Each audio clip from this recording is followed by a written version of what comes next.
ये ऐसा समय है कि जिसमें किसी आदमी को किसी आदमी पर विश्वास रह नहीं गया है।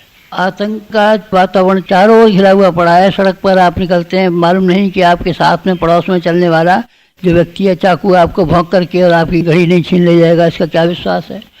इंसान का चाल चलन और इंसान का विचार इतना गंदा और इतना घटिया हो गया है कि अगर स्थिति यही बनी रही तो कोई किसी पर विश्वास नहीं करेगा। न भाई भाई पर विश्वास करेगा, न स्त्री पुरुष पर विश्वास करेगी, न पुरुष स्त्री पर विश्वास करेगा, न बाप बेटे पर विश्वास करेगा, न बेटा बाप पर विश्वास करेगा।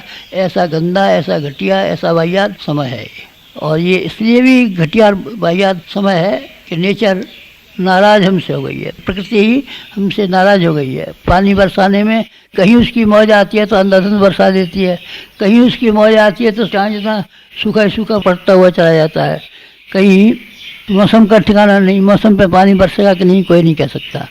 और ठंड के समय पर ठंड पड़ेगी, गर्मी के समय पर गर्मी पड़ेगी, कोई नहीं कह सकता। भूकंप कब आ जाएंगे कोई नहीं कह सकता। ज्वालामुखी कब फटने लगेंगे कोई नहीं कह सकता। बाढ़ कब आ जाएंगी इसका कोई ठिकाना नहीं है। नेचर हमसे बिल्कुल नाराज़ हो गई है, इसलिए उसने अपना ठीक तरीके से काम करना बंद कर दिया है। ये ऐसा भयंकर समय है। ऐसे भयंकर समय में क्या आपके लिए कोई जिम्मेदारियां नहीं है? क्या कोई आपके कर्तव्य नहीं है? क्या आपके अंदर भावनाएं नहीं है? क्या आप भावना शून्य हो गए हैं? क्या आपका हृदय पत्थर का लोहे का हो गया है?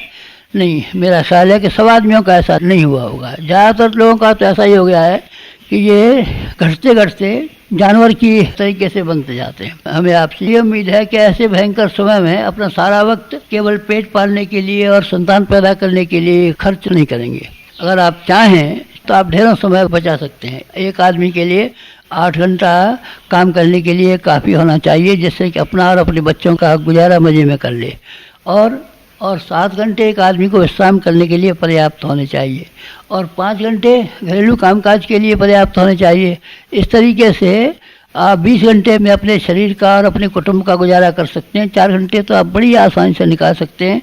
ये आपकी इच्छा के ऊपर है कि आप अपने उस समय को आलस्य में, प्रमाद में, आवारागर्दी में किसी तरह से खर्च कर डालें। ये आपकी मर्जी है, कौन रोकता है आपको। लेकिन अगर आप चाहें तो समाज के लिए, ये गिरी हुई परिस्थितियों का मुकाबला करने के लिए, समय को ऊंचा उठाने के लिए, इंसान का भाग्य और भविष्य शानदार बनाने के लिए आप कुछ कर सकते हैं, करना ही चाहिए आपको। इसमें तो नुकसान पड़ेगा हमारा नहीं, मैं आपको यकीन दिलाता हूँ कि नुकसान नहीं पड़ेगा। जिन्होंने लोक सेवा का काम किया है, अपना समय को लोक सेवा में लगाया है, वो चाहे गांधी जी रहे हों, जवाहरलाल नेहरू रहे हों, विनोबा भावे रहे हों, या कोई भी करणी रहे हों, स्वामी विवेकानंद रहे हों, लेकिन जिन लोगों ने अपना समय को समाज के लिए खर्च किया है, वो किसी तरीके से नुकसान में नहीं रहे हैं। वो ऊंचे उठे हैं, आगे बढ़े हैं, और हज़ारों आदमियों को ऊंचा उठाया है और आगे बढ़ाया है, और स्वयं भी नफे में रहे, स्वयं नुकसान में रहे। क्या नुकसान रहे आप बताइए ना, किसी एक का नाम बताइए। गांधी जी ने वकालत की होती तो वकालत में कितना कमा लेते, लेकिन जब उन्होंने अपना समय सेवा में लगा दिया, सेवा के कार्य में अपना खर्च करने लगे, तो आप बताइए क्या कमी रह गई उनके पास।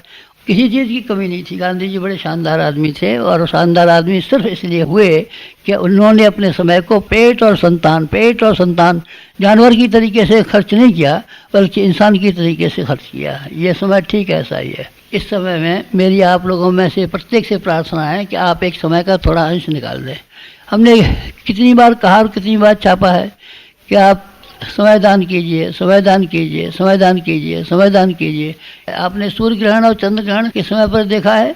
चंद्र ग्रहण के ऊपर भंगी आते हैं, दूसरे लोग आते हैं, गरीब लोग आते हैं, और ये चिल्लाते हैं चंद्रमा पर ग्रहण पड़ा हुआ है, दान कीजिए, दान कीजिए। इस समय में हमारी भी एक ही पुकार है, समय की भी एक ही पुकार है, महाकाल की भी एक ही पुकार है कि आप समय दीजिए, समय खर्च कीजिए, समय दीजिए, समय खर्च कीजिए। किस काम के लिए खर्च करना चाहिए?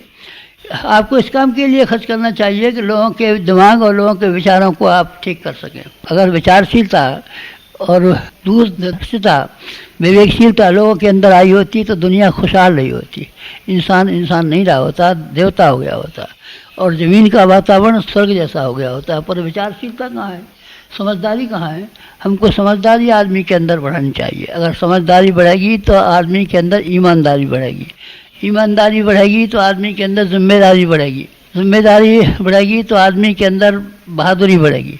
चारों ही चीज़ें एक साथ जुड़ी हुई हैं, इसलिए समझदारी इसका मूल है। और ईमानदारी, जिम्मेदारी और बहादुरी ये इसके पत्ते हैं, डालियां हैं, फल और फूल हैं। इसलिए हमको समझदारी बढ़ाने के लिए लोगों की जी और जान से कोशिश करनी चाहिए। आप लोगों से भी मेरी यही प्रार्थना है कि लोगों की समझदारी बढ़ाने के लिए अपने समय का जितना अंश आप लगा सकते हो उतना अंश लगाएं।